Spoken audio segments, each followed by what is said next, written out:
You ask Tiger to solve. This deals with linear equations with one unknown. The final result is m equals -2. Let's solve it step by step. Simplify the expression. Simplify the arithmetic.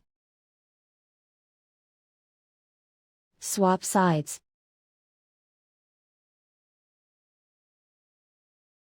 Group all constants on the right side of the equation. Add 5 to both sides. Simplify the arithmetic.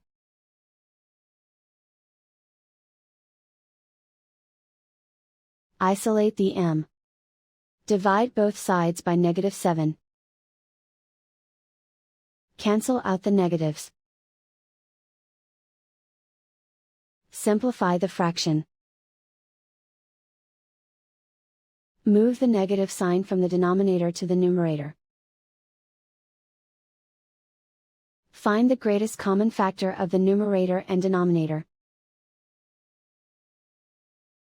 Factor out and cancel the greatest common factor. And so the final result is m equals -2.